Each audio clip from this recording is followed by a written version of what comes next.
¿Cuál es la esencia de un primer amor? ¿Cuáles son esos misterios, esas experiencias, esas características únicas que hacen de ese momento uno de los más importantes o memorables de nuestras vidas?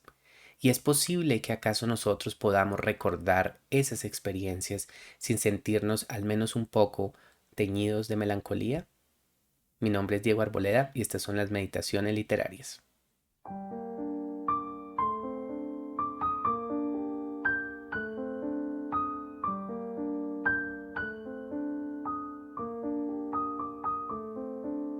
Hoy en nuestras meditaciones literarias vamos a hablar del amor.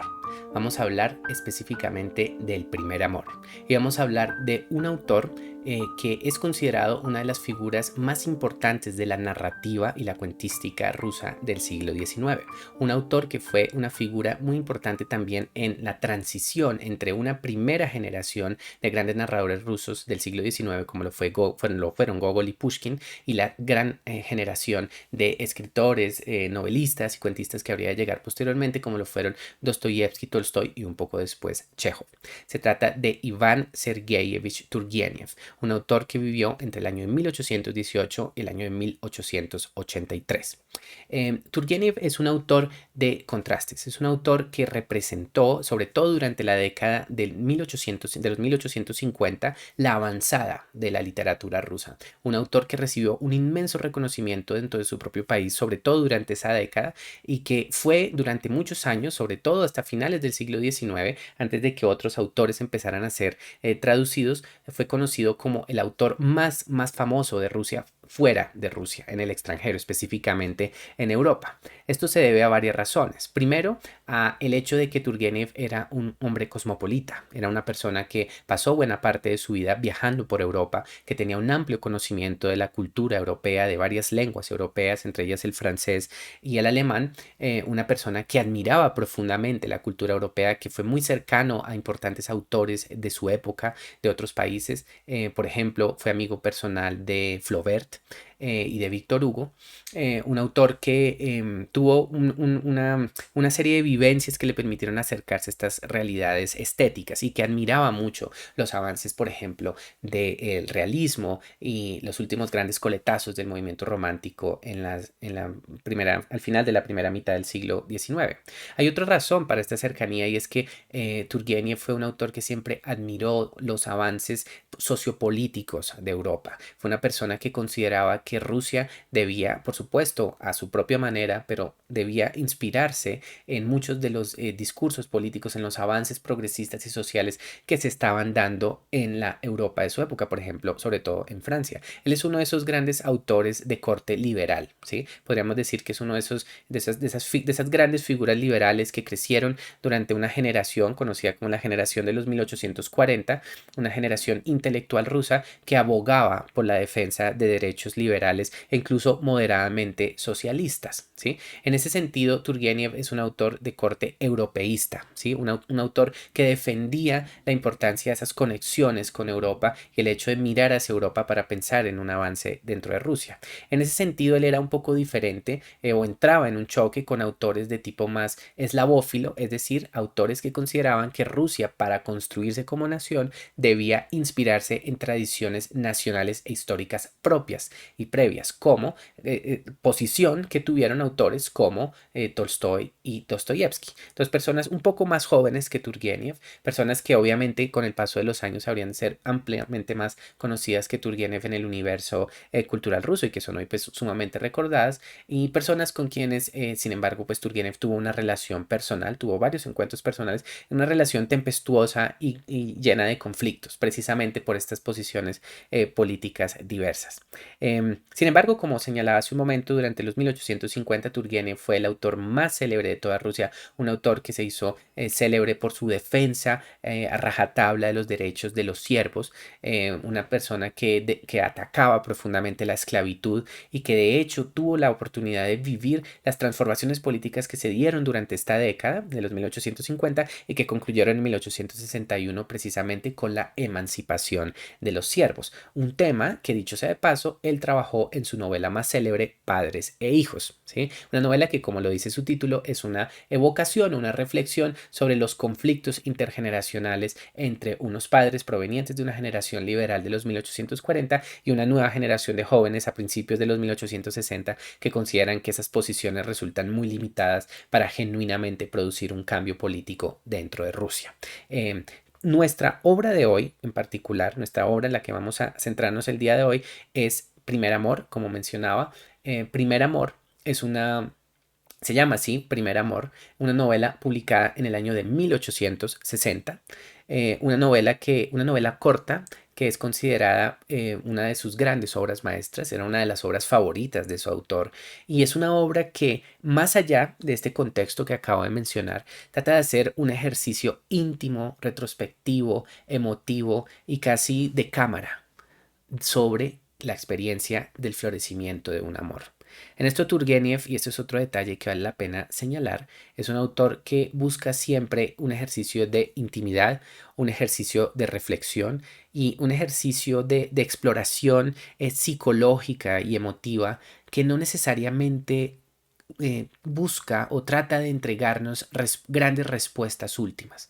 A diferencia de ese papel de filósofos, de papel político que querían cumplir muchos escritores de la Rusia del siglo XIX, como, insisto, fueron Tolstoy y Dostoyevsky, Turgenev se sentía más cercano a una corriente, a una tradición realista que trataba de observar de una manera un poco más objetiva esta realidad, una realidad sensible. Una realidad, una visión objetiva que en realidad, por supuesto, estaba teñido de un pensamiento muy propio, un pensamiento, insisto, de corte liberal, un pensamiento íntimo, un pensamiento a veces melancólico, a veces nostálgico y a veces abiertamente pesimista sobre la posibilidad de una emoción última, de una trascendencia última. Ese es otro detalle importante también en su obra. A diferencia de algunos de sus contemporáneos, Turgenev fue un autor que siempre mantuvo como mínimo una gran pregunta, una duda, una incertidumbre hacia lo que habría de ocurrir más allá de nuestras vidas, ¿sí? Él no tiene un pensamiento religioso tan trascendente como otros autores de su época. Y esto lo pone a él entonces en una posición de ambivalencia, de ambigüedad, que resulta muy atractiva para el lector contemporáneo. Esto es lo que sucede justamente en esta hermosa novela. Y específicamente se va a dar en este caso sobre el tema del amor, sobre las vicisitudes del primer amor, de ese primer sentir, del conocimiento, de que uno siente ese florecimiento dentro de uno mismo y de la confrontación que esto nos genera y la pregunta que esto nos hace sobre si es posible que este amor se perpetúe o bueno, no sé, nos lleve, digamos, a una genuina trascendencia. Entonces, ese va a ser el tema central de nuestra exploración del día de hoy. Así que, como siempre, vamos entonces a leer el pasaje y después haremos la reflexión pertinente.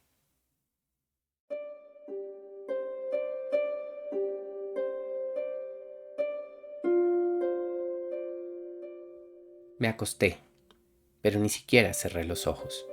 Pronto noté que empezaban a entrar en mi habitación unos débiles destellos. Me incorporé y miré a la ventana. El marco se distinguía ya claramente de los cristales que emitían una tibia y misteriosa luz blanca. Hay tormenta, pensé, y, en efecto, la había, pero sonaba muy lejos. Solamente los relámpagos, largos y pálidos, se zagueaban en el cielo, sin estallar, temblando como el ala de un gran pájaro herido. Me levanté y me acerqué a la ventana. Allí permanecí hasta que salió el sol. Los rayos barrían el firmamento. Una verdadera noche de Walpurgis. Inmóvil y mudo, contemplaba la extensión arenosa, la masa oscura del jardín de Neskuchny y las fachadas amarillentas de las casas que parecían sobresaltarse a cada destello. Contemplaba aquella escena y no conseguía apartar de ella los ojos. Aquellos resplandores mudos y discretos armonizaban a la perfección con los secretos impulsos de mi alma. Empezó a amanecer. Manchas de color carmín anunciaban la aurora. Los relámpagos palidecían y se arredraban ante la proximidad del sol. Sus temblores eran cada vez más esporádicos. Al fin desaparecieron, sumergidos por la luz serena y franca del nuevo día. También desaparecieron los destellos luminosos en mi interior. Sentía un gran cansancio y el peso del silencio. pero la imagen de Sinaída se cernía, triunfal, sobre mi alma. Solo que esta imagen parecía más serena ahora, como un cisne blanco se sacude las hierbas del pantano. Así se separó ella de otras figuras prosaicas que la rodeaban, y yo, durmiéndome ya, le rendí con mi recuerdo un humilde rito de despedida. Oh, dulces sentimientos, delicados sonidos, bondad y tranquilidad de un alma agradecida, confusa alegría de las primeras devociones del amor. ¿Dónde estáis? ¿Dónde estáis?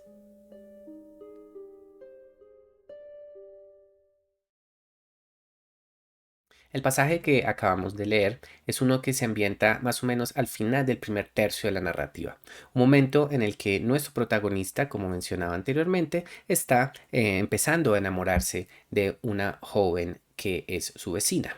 En ese momento él ha tenido un primer momento de acercamiento. Inmediatamente antes de este pasaje que leímos, él tuvo un instante de acercamiento con ella, estuvo en su hogar, pasó una noche memorable de diversiones varias en su casa, ha vuelto a su hogar y en ese momento de soledad se dedica a reflexionar sobre ese sentir, sobre ese florecer de ese sentimiento.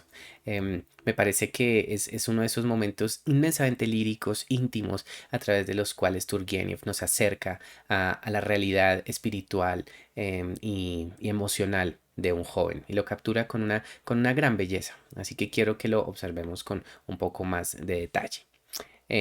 Entonces, lo primero que podemos observar es que este es un espacio nocturno, claramente, un espacio en donde nuestro joven acaba de acostarse. Evidentemente, este es el espacio ideal para la reflexión. Es un espacio liminal, un espacio entre dos mundos en donde está a puertas de entrar al sueño, pero aún no lo está. Creo que todos nosotros podemos identificarnos con ese instante, ¿no? Con ese momento en el que estamos justo antes de caer dormidos, pero todavía tenemos como esa conciencia y estamos pensando en esas pequeñas imágenes, en esos pequeños fragmentos de vida de aquello que vivimos el día de hoy. Y esto es mucho más lógico, mucho más poderoso en el caso de este joven que acaba de tener una experiencia tan trascendente.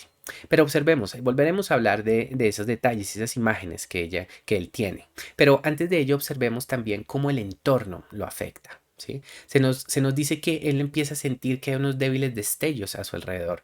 Mira en la ventana. Nosotros podríamos de hecho preguntarnos, y de hecho es algo que quiero que lo pensemos a lo largo de todo este hermoso pasaje, ¿qué tanto él está dormido y qué tanto está despierto, ¿no? Hasta qué punto él está también soñando. Pero bueno, el punto es que él se levanta, se nos dice que se levanta y mira a través de las ventanas una tormenta en la lejanía. La imagen creo que es clara. Pero en primer lugar es una manifestación muy romántica de la conexión entre las emociones internas de nuestro personaje y ese universo externo que lo rodea, específicamente ese universo natural que lo rodea. ¿Sí? Es muy claro que aquí hay esa conexión. En eso, pues Turgenev es un heredero directo de una gran tradición romántica y esto es más que lógico que se presente específicamente en un contexto como este, en una narrativa como esta que nos va a hablar de un primer amor. Sin embargo, nos observamos que él se acerca y ve a lo lejos esos relámpagos, esos zigzagueos de los rayos en el cielo, temblando como el ala de un gran pájaro herido. Es una belleza el estilo de Turgenev. Todo aquel que lo haya leído y si no lo han hecho, los invito a que lo hagan. Sabrá que tienen una prosa muy lírica, una prosa cercana a la poesía, a través de la cual se expresa la riqueza sensible del mundo natural. En este caso en particular, nosotros estamos viendo la conexión entre ese universo del destello, del relámpago y del rayo y ese zigzagueo que nos recuerda el ala de un gran pájaro herido. Precioso, sí, de los pájaros y tormenta unidos a través del cielo, a través de la imagen poética, a través del juego poético de la palabra. Quiero que notemos otro detalle también, y es que preguntémonos por qué justamente es una tormenta, ¿sí? Creo que aquí todos nosotros podemos empezar también a reflexionar sobre nuestras propias vivencias. Los invito y las invito a que lo hagan, a pensar también cómo fue ese primer amor, cómo fue esa primera vivencia que todos tuvimos. ¿Acaso estuvo llena de total tranquilidad? ¿Fue una experiencia en la que siempre nos sentimos totalmente calmos, en paz con nosotros o era una experiencia bastante tormentosa, una experiencia en donde nosotros estábamos también descubriendo nuestras emociones, descubriendo nuestros sentires y por eso a veces chocábamos también con la incapacidad de poder expresar esos sentimientos, no sé. Ahí sí, creo que cada uno de ustedes lo piensa. No es en mi caso, ciertamente así lo fue en las primeras experiencias.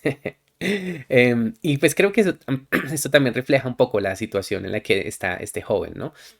Empezando a sentir esa turbulencia de sus emociones, la tempestad de su espíritu amoroso que va creciendo día a día. Pero, y sin ánimo por supuesto de contar cómo se va a desarrollar la narrativa, eso es también un anuncio a las incertidumbres y a las dificultades y dolores que él habrá de vivir después en esta historia. Dificultades y dolores que todos nosotros vivimos indistintamente de nuestras experiencias amorosas. Creo que todas ellas están a veces también transidas de un poco de dolor, a veces de un poco de incertidumbre, y eso es algo que aquí se nos busca capturar. También otro detalle que podemos ver es que en este momento él se queda allí meditando hasta la llegada del amanecer. Es decir, él ha llegado ya tarde a la casa, eso ya se nos ha dicho anteriormente, pero igual se nos indica un paso del tiempo, como una entrada en ese universo nocturno donde el tiempo parece dejar de ser tiempo, donde al entregarnos a la meditación todo fluye de unas formas inesperadas y en este caso pues él se queda así en la meditación hasta el momento en que siente que se acerca el amanecer, lo observa. Se nos dice que esta es una verdadera noche de Walpurgis. Este es un detalle importante, creo que tal vez algunos de ustedes lo hayan oído mencionar. Walpurgis era una abadesa francesa del siglo octavo que vivió entre el año 710 y el año 777 o 779 después de Cristo, que fue muy conocida en su momento y fue celebrada en su momento en la noche del 30 de abril al 1 de mayo, como una santa protectora, una santa que servía o que había servido, que se consideraba defensora de los débiles y que nos protegía de la rabia, las pestes y sobre todo la brujería. ¿Sí? La noche de Walpurgis es una de esas noches en las que en varios países de Europa, sobre todo de Europa Central, se encendían en esa noche particular, en la noche del 30 de abril al 1 de mayo, una serie de fogatas para celebrar no solamente la santa, sino asegurar que las malas presencias, los malos espíritus fantasmales, paranormales, brujeriles y demás nos pudiesen afectar. ¿Sí? Es una tradición medieval importante. Creo que pues aquí, digamos, aquí también esto nos hace preguntarnos también por qué se hace esta evocación, una evocación que claramente pues también podríamos conectar con Halloween, sí, con estos elementos así, esa unión entre un mundo sobrenatural y un mundo real, por así decirlo, ¿sí? O un mundo humano. Creo que primero veámoslo desde la perspectiva del amante, ¿sí? Del joven amante, de este joven que está entregado a ese primer y naciente sentimiento. Es inevitable que nosotros a través del amor también nos sintamos como conectados con una esencia sublime, con algo que parece trascendernos. Por el hecho de que nosotros nos entregamos a alguien más o queremos entregarnos al sentir de otra persona o anhelamos el afecto de otra persona, dejamos de posicionarnos solamente en un yo y pensamos en un otro o en una otra. Y es en ese instante, es en ese momento de distanciamiento donde nosotros también empezamos a intuir el poder de ese sentimiento. Un sentimiento que en los momentos de mayor alegría, así como en los momentos más trágicos, parece demostrarnos que existe todo un universo de sentimientos y de grandezas que nos trasciende. Si nosotros estamos muy contentos, pues a veces nos podemos sentir hasta henchidos de felicidad, ver el mundo a nuestro alrededor, los astros, la naturaleza, como lo hace este joven, y sentir que tiene una magia secreta, ¿no? Que nos revela algo profundo. De la misma forma que si estamos totalmente devastados por un rechazo, por la finalización de un amor, pues también sentimos que todo lo que nos rodea es mucho más triste y más desesperanzado, ¿sí? Que cada rostro, que cada mirada, cada planta, cada flor esconde a veces un secreto y doloroso mensaje. ¿Sí? Entonces yo creo que por un lado tiene que ver eso, ¿no? Esa fusión con el mundo de los sentires, con un mundo trascendente y misterioso que nos trasciende. Otra vez, hay otro elemento allí también, y es la alusión o la presencia de algo melancólico y doloroso, ¿sí? De algo triste, de algo duro que se acerca. ¿sí? De algo incluso maligno que se acerca, ¿sí? Tampoco, insisto, no voy a tratar de contarles esta narrativa porque tampoco, les insisto, este es un relato hermosísimo y quiero que todos ustedes pues tengan la oportunidad de leerlo. Pero sí podemos, obviamente, como es de esperarse, decir que en la narrativa pues va a haber momentos de gran dificultad, de dolor, y aquí otra vez Turgenev nos acerca a esos futuros. Las imágenes poéticas que utiliza, recordemos el pájaro herido, el ala de un pájaro herido anteriormente, junto con esta de Walpurgis, nos van acercando a un universo de sombra y de pregunta, ¿sí? Bueno, entonces nuestro joven está allí observando, mira a su alrededor, ve su casa, él es un joven aristócrata, un joven de buena posición social, quien por cierto hace parte de una familia muy disfuncional, lo que nos ayuda a entender también porque él tiene tanto afecto, tanta entrega por esta relación naciente, porque para él es la esperanza de un genuino amor que él no ha podido encontrar a plenitud ni con su padre ni con su madre. Entonces él se sienta y observa toda esta magia de los destellos y demás, ¿sí? Y esto hay una fascinación también. Miren, cómo aquí se parece dar un salto, ¿no? Después de esa observación transida o movida por el amor, ahora él se nos dice que ve esos resplandores mudos y discretos que armonizan a la perfección con los secretos impulsos de mi alma, ¿sí? Hay una conexión entre eso, ¿sí? Ya no estamos hablando de un ejercicio de observación primero, de observación que nos trasciende y luego un ejercicio de interiorización a partir de esa observación. Él está mirando y dice, qué hermoso es todo esto, cómo me habla a mí, cómo parece encajar con mi propio espíritu. Insisto, creo que todos nosotros en distintos momentos de nuestras vidas hemos estado más o menos cercanos a esos grandes momentos de revelación en donde se nos dice o se nos presenta una serie de elementos externos que parecen hablarnos muy profundamente. Notemos también que no, para aumentar también esta noción de liminalidad o de cambio, de traspaso, de llegada a un nuevo mundo, estamos pasando de la noche al día, ¿no? Estamos en un amanecer que va llegando paso a paso. Y aquí se nos dice que justamente esto empieza a desaparecer, esta sombra, y va llegando una aurora. ¿Sí? Va apareciendo una aurora. Dice que se van palideciendo los relámpagos y va llegando el sol. La esperanza, la luz, obviamente, ¿no? Así como él también en su corazón siente que ese amor está empezando a florecer, está empezando a crecer. Ah, qué lindo es esa evocación tan poética de ese sentir que todos nosotros, pues que estoy seguro que hemos sentido en algún momento de nuestras vidas, ¿no? Que sentimos en ese primer amor, ¿no? Sentir ese nacimiento de una nueva luz, de una esperanza que nos llenaba de alegría. ¿Sí? Y por eso es que se nos dice, eso va llegando esa luz y luego de pronto, boom, esa luz estalla y se nos habla de esa luz serena y franca del nuevo día. Es una manifestación, todo lo que él ha visto en el exterior es una manifestación de su propio sentir y del florecimiento de ese amor, ¿sí? De ese momento de sombra, tempestad e incertidumbre que poco a poco se va resolviendo y parece concluir en un gran amanecer lleno de esperanza y de luz, que es lo que él siente acá. Obviamente no, nosotros no podemos dejar de pensar también en lo que habrá de pasar después, ¿no? Insisto, esta es una obra que habla también de las amarguras y dolores de un primer amor, pero en este momento él está hablándonos de esa luz, de esa energía, de esa esperanza, de ese optimismo de que algo bello habrá de llegar. Entonces, después, una vez pasa esto, nosotros observamos que nuestro joven ya ahora se entrega a un ejercicio de meditación, ¿sí? Obviamente él ya ha pasado, digamos, ese primer momento, en donde, pues claro, obviamente él ha estado transido, digamos, por la belleza de la observación, por el propio sentir, y ahora se entrega al silencio, al cansancio, ¿no? Creo que es muy bonito también darnos cuenta cómo los sentimientos también tienen un profundo peso en nuestro propio sentir, en nuestro propio y cotidiano movimiento y acción. Este joven solo ha estado observando, solo ha estado contemplando, de la misma forma que él pues antes ha estado observando también ese amor que parece imposible. O que pues todavía no parece haberse, digamos, consumado.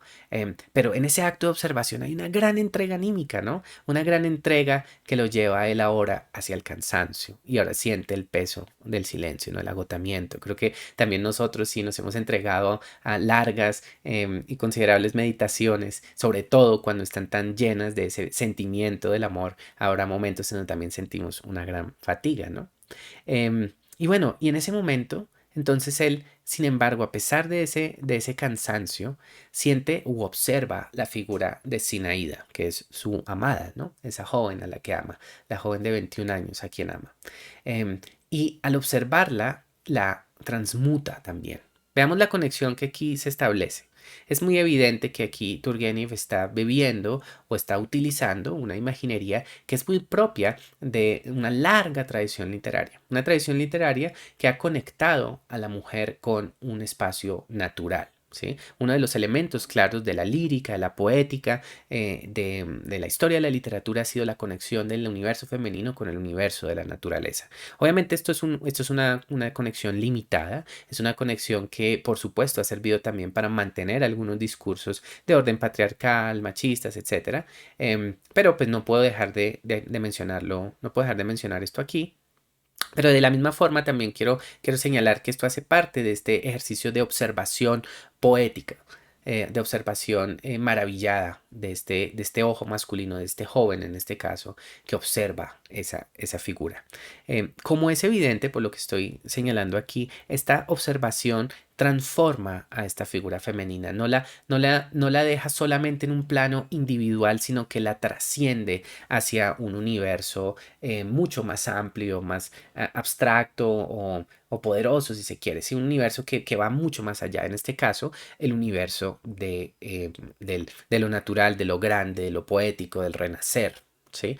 Miremos cómo aquí, entonces, Sinaída se presenta sobre su espíritu y se nos dice que esa imagen ahora parece un cisne blanco que se sacude las hierbas del pantano. Ah, qué imagen tan bella, ¿no? También, ¿no? Esta imagen del cisne en medio de un pantano. Creo que aquí ya podemos ver varias cosas, digamos. El cisne ha sido siempre una figura que representa la belleza, lo majestic,o la grandeza, lo poético. Es también una imagen que en este caso en particular nos evoca esa pureza y esa escape de las incertidumbres y oscuridades de la vida a través de un acto de volar, de libertad, ¿sí? Es muy bello esto que aquí que se nos transmite, ¿sí? Como esta figura llena de sutileza, llena de fuerza al mismo tiempo, parece al mover sus alas, al levantarse, escapar de esas hierbas del pantano que representan, por supuesto, nuestras propias realidades complejas de la vida, ¿sí? ¿Cómo decirlo? Como estas suciedades, si se quiere, que se mantienen en la vida. Es una imagen que podríamos parangonar, por ejemplo, a la del nenúfar que brota en medio de un pantano también, ¿no? Esta figura de absoluta belleza que surge en medio de un mar de incertidumbres. Creo que esto nos permite exaltar o entender una vez más la realidad de este joven, ¿no? Una realidad cotidiana que es como las hierbas de un pantano. Son unas realidades duras, dolorosas, a veces un poco trágicas, llenas de indiferencia, donde de pronto el amor se convierte en esa, o parece convertirse en esa gran respuesta. Creo que es otra cosa que me lleva a mí a reflexionar también sobre ese poder trascendente y a veces salvador del amor. Yo me pregunto y les pregunto a todos ustedes hasta qué punto no solamente ese primer amor, sino amores que hemos tenido a lo largo de nuestras vidas nos han permitido, por un lado, abandonar por un momento o trascender por un momento difíciles momentos de nuestra existencia, difíciles episodios, difíciles contextos, a veces de pobreza, a veces de abandono, a veces de soledad que pronto nos estamos transfigurando, ¿sí?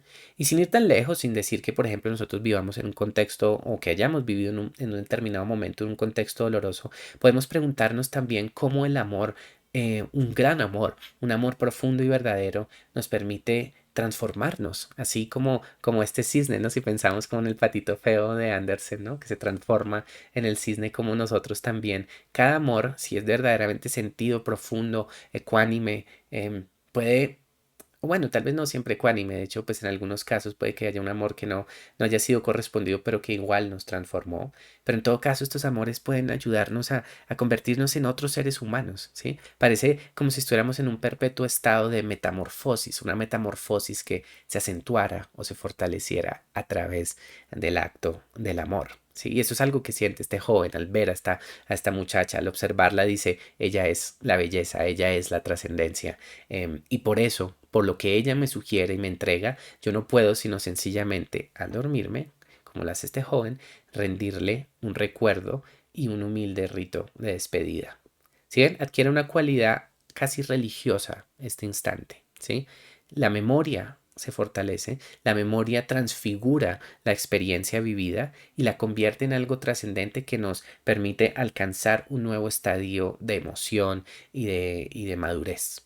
Y sumado a eso, hacemos también un acto ritual, un acto de entrega a esa persona que amamos. Es decir, el amor se convierte también en una manifestación indirecta de un espíritu religioso, de un espíritu de profundidad mística, si se quiere, ¿sí? Como estamos observando acá, que sucede con esta bella joven y con el recuerdo que este joven tiene de ella, ¿sí? Es un rito de despedida. Un rito de despedida, claro, porque él está cayendo en el sueño, pero yo me pregunto también, ¿no es el anuncio de una despedida futura? Como todos los primeros amores, el mismo título lo dice, es un primer amor, no habrá de ser el último. Es decir, hay en eso entonces una inconsciente conciencia de de ese final inescapable, de ese primer amor.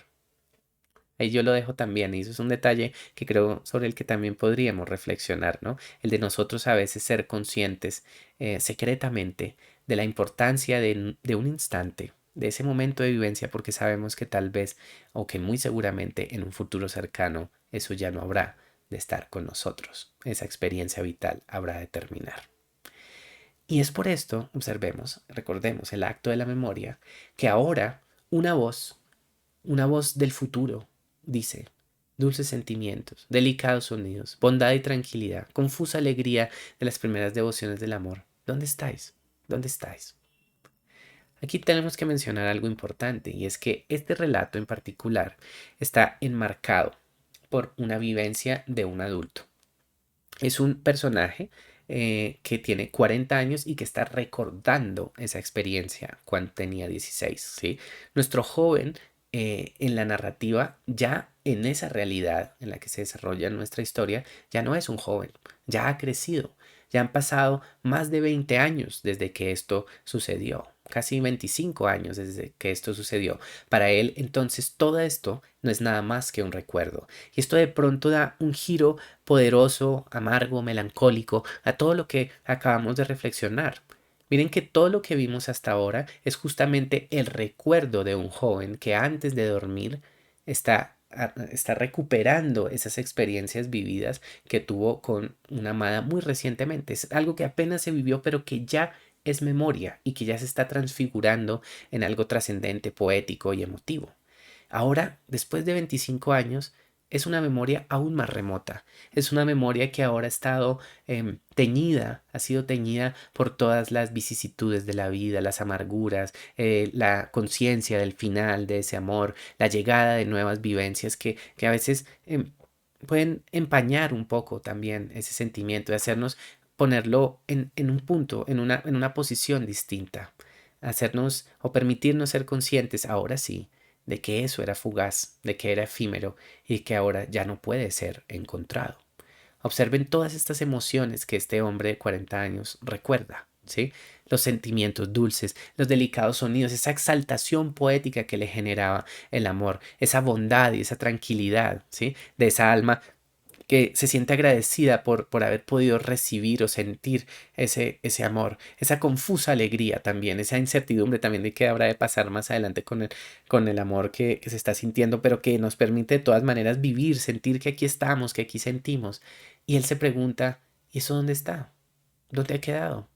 Hay una cosa muy melancólica, muy dolorosa en esto. Ya lo decía yo previamente, Turgenev es un autor muy melancólico, a veces pesimista incluso, que sin embargo tiene un corazón profundamente romántico y que no puede dejar de recordar con melancolía y una intensa emoción la importancia del despertar de ese amor.